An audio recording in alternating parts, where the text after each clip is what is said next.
You are reading a Chinese sentence. Then one tiny character appears, er, and suddenly the sentence does not go where you expected. A compliment becomes a contrast. A plan becomes a mistake. Words like these confuse learners. 而且,然而,反而,不劳而获,视而不见. They all contain the same character, but they do not feel the same. Before we explain here's one useful idea. In many Chinese words and idioms, isn't always the main actor. It is the thing standing between two parts. It is like a small hinge on a door. You may not notice the hinge, but it describes how the door moves. Look at these. 不劳而获,视而不见,适可而止. In all three, is sitting in the middle. The important question is not only what English word equals the better question is what happens before and what happens after Before one idea appears. After another idea follows. The magic is not always inside itself. The magic is in what changes across it. That is why is small but important. It controls the movement between two sides. Let's start with 而且. This is equivalent to and also or moreover in English. This is probably one of the easiest words. 而且 adds one idea to another. For example, 这个方法简单而且有用. This method is simple and also useful. So, 而且 feels like adding another layer. That is why 而且 is useful in daily Chinese. You can use it when you want to add another reason, another benefit, or another detail. For example, 便宜而且好吃, cheap and also tasty. 漂亮而且舒服, beautiful and also comfortable. The mood of 而且 is simple. The first idea walks forward, the second idea walks with it. Now the mood changes. 然而, however, or nevertheless in English. This word often appears when the first idea sounds true, but the next idea does not follow the expected path. The first part says, this is the situation. Then 然而 says, but here comes another side. For example, 他很努力，然而结果不是很理想。He worked very hard, but the results were not ideal. You can imagine a road. The sentence is going straight. Then 然而 appears. The road gently bends. The meaning changes direction. That is why 然而 is different from 而且. Now we get a more dramatic word, 反而, instead of on the contrary. The key character here is 反. 反 means opposite or reverse. So when you see 反而, expect the result to go against what people thought. For example, 我想帮忙，反而添乱了。I wanted to help, but instead I made things messier. That is why 反而 is so useful. It helps you describe those moments when life does not follow the script.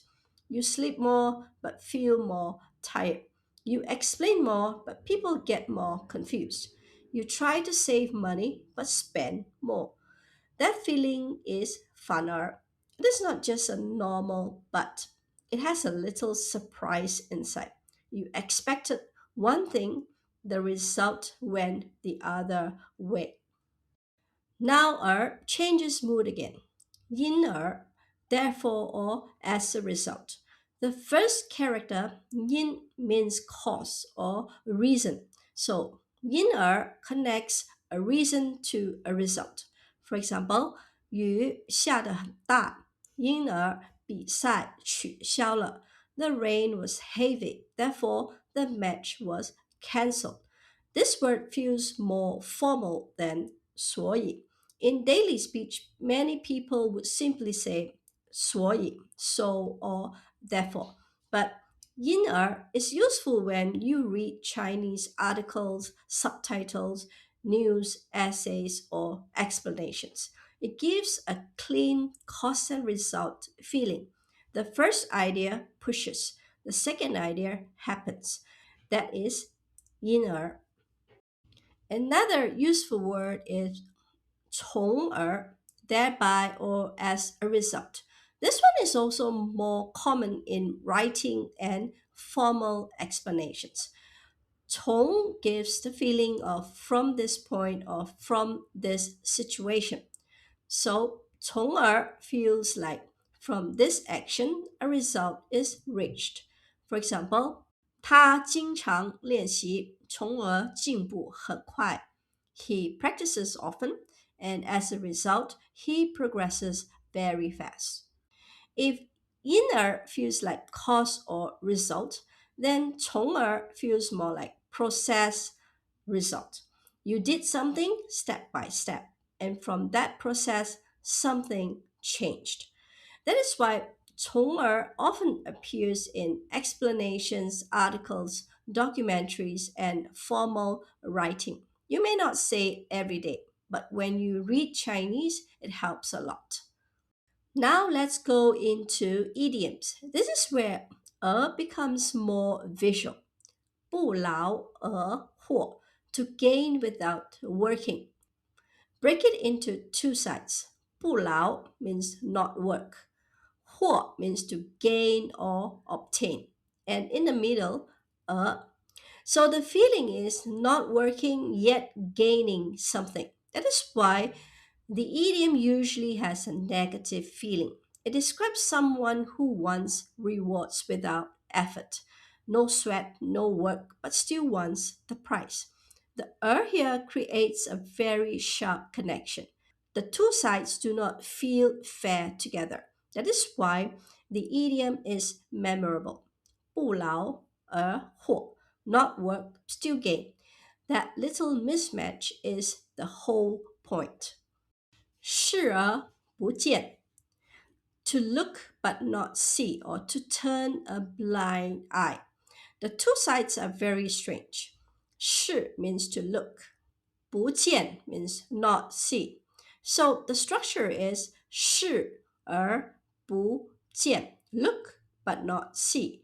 Of course, this does not mean the person's eyes are broken. It means the person sees something but chooses to ignore it.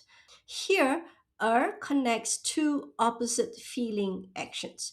The first action happens, but the second result does not follow. That conflict gives the idiom its meaning.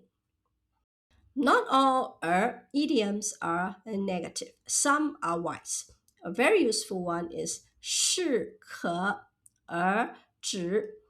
Stop when it is enough, or don't overdo it. You can use this when someone goes too far, joking too much, eating too much, arguing too much, explaining too much. The idea is simple. There is a good point. Once you reach it, stop. 适可 means suitable or enough. 止 means to stop. And connects them. 适可而止, enough, then stop. This idiom feels very Chinese because it is not only about action, it is about balance. Knowing when to stop is also a kind of wisdom. Now look at this phrase. 显而易见, obvious or clear and easy to see. This one feels formal, but the logic is simple. 显 means clear or obvious. 易见 means easy to see. So 显而易见, It is clear and therefore easy to see. For example, 答案显而易见. The answer is obvious. Here, the two sides match naturally. Clear, easy to see. No surprise, no conflict. This is another reason is interesting. It does not always create drama. Sometimes it simply connects two ideas that fit very well. Here is why feels confusing. It is not because learners are careless. It is because English keeps changing the translation. In 而且, feels like and also. In 然而, it feels like however. In 反而, it feels like instead. In 因而, it feels like therefore. In 不劳而获, it feels like without working yet gaining. In 视而不见, it feels like look but not see. So from English, looks like many different things. And that is exactly why learners get stuck. They see one Chinese character, but the English translation keeps changing. So instead of treating as five or six unrelated meanings, try this. Look at the two sides, before and after then ask what changed. Did the second idea continue? Did it turn? Did it surprise you? Did it show a result? The English word may change, but is often doing the same thing. It connects two ideas and shows how the second idea relates to the first. One more important thing. Some words are very useful in everyday Chinese. For example, 而且,反而. These are common and natural. You can use them in normal conversation. But some words feel more formal. For example, 因而,从而,显而易见. You may see these more often in books, articles, subtitles, documentaries, speeches, or serious explanations.